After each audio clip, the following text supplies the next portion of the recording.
역대상 21장. 사탄이 이스라엘을 괴롭히려고 일어났습니다. 사탄이 다윗의 마음속에 이스라엘 백성의 수를 세어보고 싶은 욕심을 주었습니다.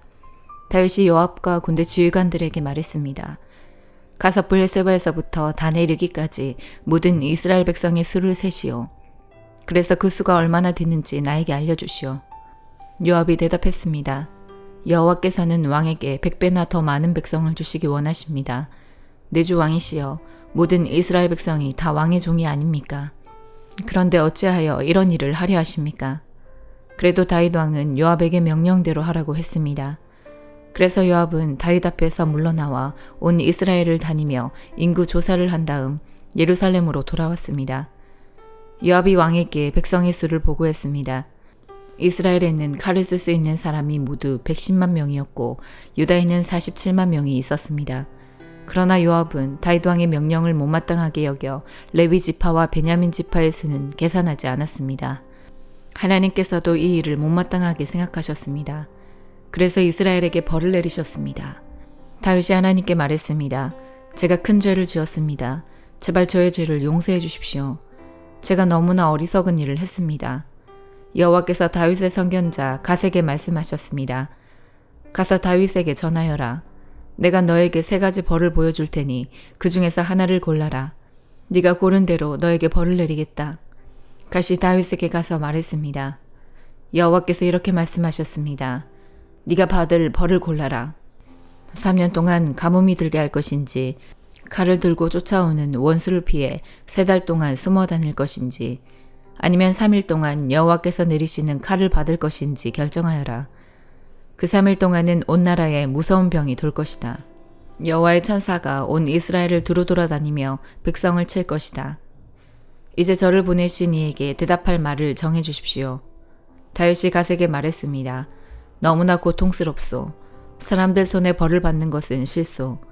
여호와께서는 매우 자비로우신 분이요. 그러니 여호와께서 주시는 벌을 받는 편이 낫겠소. 여호와께서 이스라엘에 무서운 병을 내리사 7만 명이나 되는 사람이 죽었습니다. 하나님께서 천사를 보내시어 예루살렘을 치게 하셨습니다. 천사가 예루살렘을 멸망시키려 사람들을 치자 여호와께서 그 모습을 보시고 마음을 돌이키셨습니다. 여호와께서 벌을 주고 있는 천사에게 말씀하셨습니다. 이젠 되었다. 그만두어라. 그때 여호와의 천사는 여부스 사람 오르난의 타작마당 곁에 서 있었습니다. 다윗이 눈을 들어보니 여호와의 천사가 하늘과 땅 사이에 서서 칼을 빼어 손에 들고 예루살렘을 겨누고 있었습니다. 그 모습을 보고 다윗과 장로들이 얼굴을 땅에 대고 엎드렸습니다. 그들은 슬픔을 나타내는 베옷을 입고 있었습니다. 다윗이 하나님께 말했습니다. 백성의 인구를 조사하라고 명령한 사람은 제가 아니었습니까? 제가 죄를 지었습니다. 제가 잘못했습니다. 이 백성들은 양처럼 저를 따르기만 했습니다. 그들이 무슨 잘못을 했습니까? 나의 하나님 여호와여, 저와 제 집안에만 벌을 내려주십시오. 주의 백성을 죽이고 있는 이 무서운 병을 멈춰주십시오. 그러자 여호와의 천사가 갓을 통해 다윗에게 명령했습니다. 여부스 사람 오르난의 타작마당에 제단을 쌓아 여호와께 예배를 드려라. 갓이 여호와의 이름으로 말씀을 전하자 다윗은 순종하여 오르난의 타작마당으로 갔습니다. 오르난이 밀을 타작하다 몸을 돌려보니 천사가 있었습니다. 그와 함께 있던 그의 4아들이 몸을 숨겼습니다. 다윗이 오르난에게 갔습니다. 오르난은 다윗이 오는 것을 보고 밖으로 나가 얼굴을 땅에 대고 절을 했습니다. 다윗이 오르난에게 말했습니다. 여호와께 제단을 쌓으려 하니 이 타작마당을 나에게 파시오. 그러면 이 무서운 병이 그칠 것이요. 값은 넉넉히 계산해 주겠소. 오르난이 다윗에게 말했습니다. 이 타작마당을 가지십시오. 내 주 왕이시여 좋으실 대로 하십시오. 태워드리는 제물인 번제물로 쓸 소와 땔감으로 쓸 타작판과 곡식제물로 쓸 밀을 드리겠습니다. 모두 다 왕에게 드리겠습니다. 왕이 오르난에게 대답했습니다. 아니요, 제 값을 다 주고 사겠소. 그대의 것을 가져다가 여호와께 드리지는 않겠소. 거저 얻은 것을 태워드리는 제물인 번제물로 바칠 수는 없소. 그리하여 다윗은 금 600세겔을 주고 그 땅을 샀습니다. 다윗은 그곳에서 여호와께 제단을 쌓고 태워드리는 제사인 번제와 화목제를 드렸습니다. 다윗이 여호와의 이름을 부르자 여호와께서는 하늘로부터 번제물을 바치는 제단 위로 불을 내리사 그의 기도에 응답해 주셨습니다. 여호와께서 천사에게 칼을 칼집에 꽂으라고 명령하셨습니다. 다윗은 여호와께서 오르난의 타작 마당에서 자기에게 대답해 주신 것을 보고 그곳에서 제사를 드렸습니다. 그때 여호와의 성막과 번제단은 기본 언덕에 있었습니다. 그 성막은 이스라엘 백성이 광야에 있을 때 모세가 만든 것입니다. 그러나 다윗은 여호와의 천사와 그의 칼이 무서워 그 성막으로 들어가 하나님의 뜻을 여쭈어 볼 수 없었습니다. 베드로전서 2장. 그러므로 여러분은 모든 악과 거짓을 버리십시오. 위선자가 되지 말고 시기하며 험담하는 자가 되지 마십시오. 여러분의 삶 가운데서 이 모든 것을 없애십시오. 가난아기가 젖을 찾듯이 순결한 말씀을 사모하십시오. 그러면 여러분의 믿음이 자라나고 구원을 받게 될 것입니다. 여러분은 이미 주님의 선하심을 맛보아 알고 있지 않습니까? 우리 주 예수님은 산돌이십니다. 세상 사람들은 이 돌을 버렸지만 그분은 하나님께서 선택하신 머릿돌이십니다. 하나님께서는 그 누구보다도 귀한 존재로 그분을 택하셨습니다. 그러므로 그분께로 오십시오.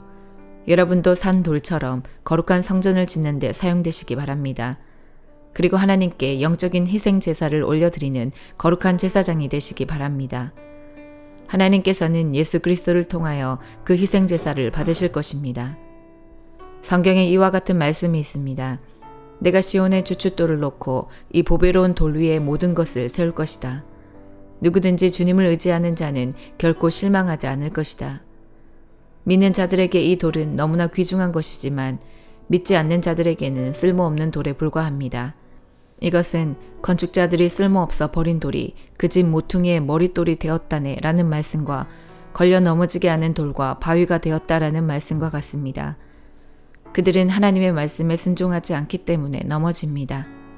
바로 이것이 그들을 향한 하나님의 계획이기도 합니다. 그러나 여러분은 하나님께서 선택하신 민족이며 왕의 제사장입니다. 또 거룩한 나라이며 하나님께서 홀로 다스리는 나라의 백성입니다. 하나님께서는 그분의 행하신 놀라운 일들을 알게 하시려고 여러분을 어두운 가운데서 불러내어 그의 놀라운 빛 가운데로 인도하셨습니다. 여러분이 전에는 하나님의 백성이 아니었지만 지금은 하나님의 백성입니다. 이전에는 은혜를 몰랐지만 지금은 은혜를 받고 누리고 있습니다. 사랑하는 여러분, 여러분은 이 세상에서 나그네와 같은 사람들입니다. 그러므로 육신이 원하는 악한 일들을 멀리하시기 바랍니다. 이런 것은 영혼을 대적해 싸우는 것들입니다.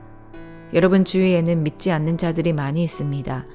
그들은 여러분이 잘못 살고 있다고 말할지도 모릅니다. 그러므로 착하게 사십시오. 그들이 여러분의 선한 행동을 보고 그리스도께서 다시 오시는 날에 하나님께 영광을 올려드릴 것입니다. 이 세상의 권위를 가진 사람들에게 복종하십시오.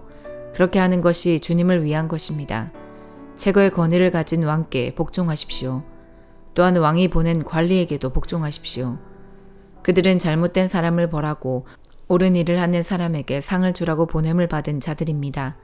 여러분이 선하게 행동할 때 어리석은 사람들은 여러분에 관해 더 이상 험담을 하지 못할 것입니다. 이렇게 하는 것이 하나님의 뜻입니다. 자유인으로 사십시오. 그러나 자유를 잘못 사용하여 악을 행하는 구실로 삼지는 말기 바랍니다. 하나님을 섬기는 자로 생활하십시오. 모든 사람을 존중하고 하나님 안에서 형제자매를 사랑하며 하나님을 두려워하고 왕을 존경하십시오. 하인들이여 주인을 존경하고 그 권위에 복종하십시오. 선하고 친절한 주인에게만 아니라 악하고 나쁜 주인에게도 복종하십시오. 아무런 잘못이 없는데도 억울하게 벌을 받을 수 있습니다. 그때 하나님을 생각하고 말없이 참는다면 하나님은 그런 그를 기뻐하실 것입니다. 만약 잘못한 일로 벌을 받는다면 그것을 참는다고 칭찬받을 이유가 없는 것입니다. 여러분이 선한 일을 하고 고난을 받을 때 인내할 수 있다면 그것은 하나님 보시기에 참으로 아름다운 일이 됩니다. 이것을 위해 여러분은 부르심을 받았습니다. 그리스도께서 여러분을 위해 고난을 받으심으로 우리가 따라야 할 모범을 보여주셨습니다. 그러므로 그리스도의 발자취를 따르십시오. 그분은 죄가 없으시며 거짓을 말한 적도 없으십니다. 예수님은 모욕을 당해도 욕하지 않으시고 고난을 받을 때도 위협하지 않으셨습니다. 그는 모든 것을 공정하게 심판하시는 하나님의 손에 자신을 맡기셨습니다. 그리고 몸소 우리 죄를 짊어지고 십자가에 달려 돌아가심으로써 우리가 더 이상 죄를 위해 살지 않고 의를 위해 살 수 있게 하셨습니다. 그리스도께서 상처를 입으심으로써 우리가 낫게 된 것입니다. 여러분은 길 잃은 양처럼 잘못된 길로 갔지만 이제는 영혼을 살피시는 목자와 보호자의 품으로 되돌아왔습니다. 요나 4장. 그러나 요나는 하나님께서 그 성을 멸망시키지 않으신 것에 대해 매우 못마땅히 여겨 화를 냈습니다. 요나가 여호와께 불평하며 말했습니다. 나는 고국에 있을 때부터 이런 일이 일어날 줄 알았습니다. 내가 급히 다시스로 도망쳤던 것도 그런 까닭이서였습니다. 나는 주께서 자비롭고 은혜가 많으신 하나님이라는 것을 알았습니다. 주께서는 노하기를 더디하시고 사랑이 많으시기 때문에 그들을 심판하시기보다 용서해 주시리라는 것을 알고 있었습니다. 그러니 여호와여, 제발 나를 죽여주십시오. 내게는 사는 것보다 죽는 것이 더 낫습니다. 그러자 여호와께서 네가 그렇게 화를 내는 것이 과연 옳으냐라고 말씀하셨습니다. 요나는 성 밖으로 나가 성의 동쪽에 머물렀습니다. 그는 오두막을 짓고 그 그늘 아래에 앉아 성이 어떻게 되는가를 지켜보며 기다리고 있었습니다. 하나님 여호와께서 요나의 위로 박넝쿨을 자라게 하셨습니다. 그러자 그 나무가 요나의 머리 위에 그늘을 만들었습니다. 요나는 그 그늘 때문에 좀 더 편해졌으므로 기분이 좋았습니다. 이튿날 새벽녘에 하나님께서 벌레 한 마리를 보내셔서 그 나무를 해치도록 하셨습니다. 그 나무는 곧 죽어버렸습니다. 해가 떠오르자 하나님께서 뜨거운 동풍을 불게 하셨습니다. 그래서 요나의 머리 위로 햇볕이 내리쬐었습니다. 요나는 온몸에 힘이 빠졌습니다. 그는 죽고 싶은 마음에 내게는 사는 것보다 죽는 것이 더 낫습니다. 라고 말했습니다. 하나님이 요나에게 말씀하셨습니다. 네가 그 나무 때문에 화를 내는 것이 과연 옳으냐? 요나가 대답했습니다. 그렇습니다. 죽고 싶도록 화가 납니다. 그러자 여호와께서 말씀하셨습니다. 네가 심지도 않았고 가꾸지도 않았으며 밤새 나타났다가 이튿날 죽고만 그 나무를 그렇게 아끼는데 하물며 옳고 그름을 가릴 줄 모르는 사람이 12만 명도 넘게 살고 있으며 짐승들도 수없이 많은 저 큰 성 니느웨를 내가 아끼지 않을 수 있겠느냐. 누가복음 9장. 예수께서 12제자를 부르시고 이들에게 귀신을 이기고 병을 고치는 능력과 권세를 주셨습니다. 그리고 하나님 나라를 전하고 병을 치료하라고 이들을 보내셨습니다. 예수님께서 말씀하셨습니다. 여행을 위해 아무것도 챙기지 마라. 지팡이나 가방이나 또는 빵이나 돈이나 챙기지 마라. 옷도 2벌을 준비하지 마라. 어느 집에 들어가든지 떠날 때까지 그 집에 머물러라. 만일 너희를 받아들이지 않으면 그 마을에서 나올 때에 네 발에서 먼지를 털어버려라. 이것이 그들에게 경고하는 증거가 될 것이다. 제자들이 떠나 온 마을을 두루다니면서 복음을 전파하고 가는 곳마다 사람들을 고쳐주었습니다. 분봉왕 헤롯은 일어나는 모든 일을 듣고 매우 혼란스러웠습니다. 그것은 어떤 사람들은 침례자 요한이 죽었다가 다시 살아났다고 말하고 어떤 사람들은 엘리야가 나타났다고도 하고 또 어떤 사람들은 옛 예언자 중에 하나가 다시 살아났다고도 하였기 때문이었습니다. 헤롯이 말했습니다. 내가 요한의 머리를 잘랐는데 이런 소문이 들리는 그 사람은 누구인가? 헤롯은 예수님을 한번 만나보려고 하였습니다. 사도들이 돌아와서 자기들이 했던 모든 일들을 예수님께 말씀드렸습니다. 예수님께서 제자들을 데리고 베세다라고 불리는 마을로 가셨습니다. 사람들이 이 사실을 알고 예수님을 따라왔습니다. 예수님께서 이들을 반기시며 하나님 나라에 대해 말씀하셨습니다. 또한 치료받아야 할 사람들을 치료해 주셨습니다. 날이 저물기 시작할 때 12제자들이 예수님께 와서 말했습니다. 우리가 있는 곳은 빈들이니까 사람들을 보내십시오. 그래서 근처 마을과 농가로 가서 잠잘 곳을 찾고 먹을 것을 얻게 하십시오. 예수님께서 제자들에게 말씀하셨습니다. 너희가 사람들에게 먹을 것을 주어라. 제자들이 대답했습니다. 우리에겐 단지 5개의 빵과 생선 2마리밖에 없습니다. 가서 이 모든 사람들을 위해 음식을 사지 않으면 안 되겠습니다. 사람들은 남자들의 수만 약 5,000명 정도 되었습니다. 예수님께서 제자들에게 사람들을 50명씩 무리지어 앉게 하여라 하고 말씀하셨습니다. 제자들이 예수님의 말씀대로 사람들을 앉게 하였습니다. 예수님께서 빵 5개와 생선 2마리를 들고 하늘을 우러러보며 감사 기도를 하셨습니다. 그런 후에 제자들에게 떼어주며 사람들 앞에 내놓도록 하셨습니다. 사람들이 모두 먹고 배가 불렀습니다. 또한 남겨진 조각들을 모으니 12바구니에 가득 찼습니다. 예수님께서 홀로 기도하고 계실 때였습니다. 예수님께서 함께 있는 제자들에게 물으셨습니다. 사람들이 나를 누구라고 하느냐? 제자들이 대답하였습니다. 침례자 요한이라고 합니다. 어떤 사람들은 엘리야라고도 합니다. 또 어떤 사람들은 옛 예언자 중에 하나가 다시 살아났다고 합니다. 예수님께서 제자들에게 말씀하셨습니다. 그러면 너희는 나를 누구라고 하느냐? 베드로가 하나님의 아들 그리스도이십니다. 라고 대답했습니다. 예수님께서 제자들에게 이 사실을 아무에게도 말하지 말라고 엄히 말씀하셨습니다. 인자가 많은 고통을 받고 장로들과 대제사장들과 율법 학자들에게 배척을 받아야 한다. 또한 죽임을 당한 후 3일째 되는 날에 다시 살아날 것이다. 예수님께서 모두에게 말씀하셨습니다. 누구든지 나를 따라오려거든 자기를 부인하고 매일 자기 십자가를 지고 나를 따르라. 자기의 생명을 건지려고 하는 사람은 잃을 것이다.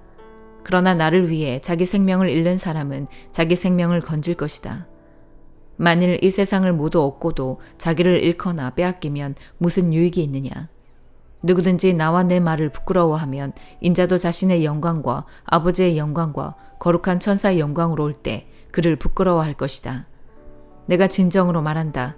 여기 서 있는 사람 중에 몇 사람은 죽기 전에 하나님의 나라를 볼 것이다. 이 말씀을 하신 지 8일 뒤에 예수님께서 베드로와 야고보와 요한을 데리고 기도하러 산으로 올라가셨습니다. 예수님께서 기도하시는 동안 얼굴 모습이 변하고 옷이 하얗게 빛났습니다. 그때 2사람이 예수님과 함께 이야기를 하고 있었습니다. 이들은 모세와 엘리야였습니다. 그들은 영광스러운 모습으로 나타나 예루살렘에서 이루실 예수님의 죽음에 대해 말씀을 나누고 있었습니다. 베드로와 같이 있던 다른 제자들이 잠을 이기지 못하고 졸다가 깨어났습니다. 그리고 예수님의 영광을 목격하고 다른 2사람이 예수님과 함께 서 있는 것을 보았습니다. 모세와 엘리야가 떠나려고 하자 베드로가 예수님께 말씀드렸습니다. 선생님, 우리가 여기 있는 것이 좋겠습니다. 저희들이 천막셋을 세우겠습니다. 하나는 선생님을 위하여, 하나는 모세를 위하여, 또 하나는 엘리야를 위하여 말입니다. 베드로는 자기가 무슨 말을 하는지도 알지 못했습니다.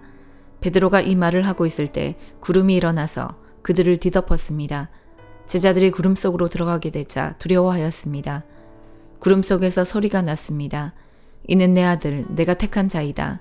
그의 말을 들어라. 소리가 들릴 때 예수님만 홀로 서 계셨습니다. 제자들은 입을 다물고 자신들이 본 것에 대해 아무에게도 말하지 않았습니다. 다음날 산에서 내려왔을 때 많은 사람들이 예수님을 맞이했습니다. 그 사람들 중에 한 사람이 예수님께 외쳤습니다.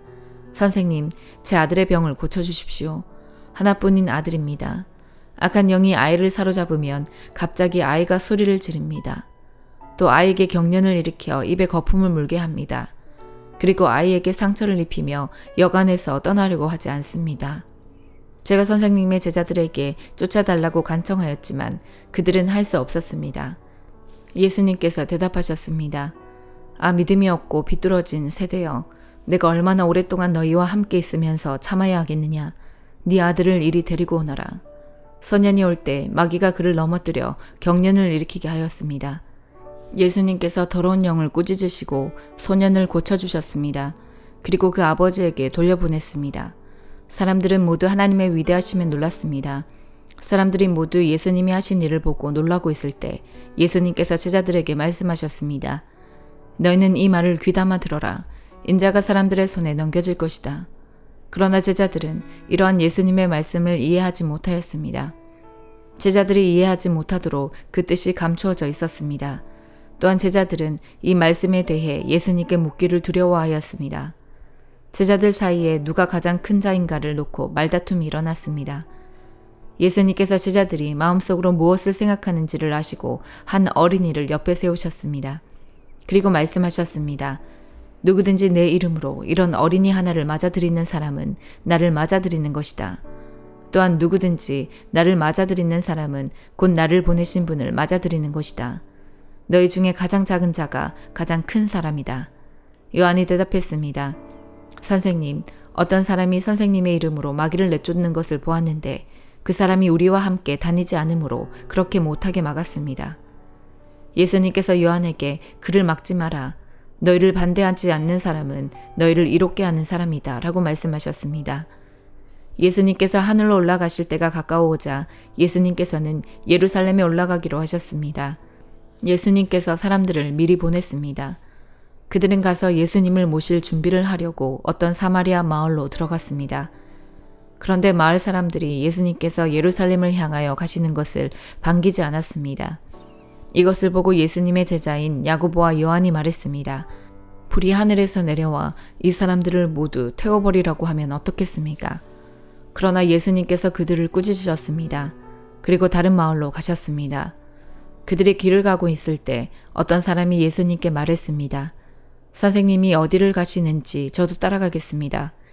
예수님께서 그에게 말씀하셨습니다. 여우도 굴이 있고 하늘의 새들도 둥지가 있다. 그러나 인자는 머리를 둘 곳이 없다. 예수님께서 또 다른 사람에게 말씀하셨습니다. 나를 따라오너라. 그러자 그 사람이 말했습니다. 먼저 제 아버지의 장례를 치르게 해주십시오. 예수님께서 그에게 말씀하셨습니다. 죽은 사람들에게 죽은 자를 묻게 하고 너는 가서 하나님 나라를 전파하여라. 또 다른 사람이 말했습니다. 주님, 저는 따라가겠습니다. 다만 먼저 가족들에게 작별 인사를 하게 해주십시오. 예수님께서 그에게 말씀하셨습니다. 누구든지 쟁기를 잡고 뒤를 돌아보는 사람은 하나님 나라에 알맞지 않다. 아멘.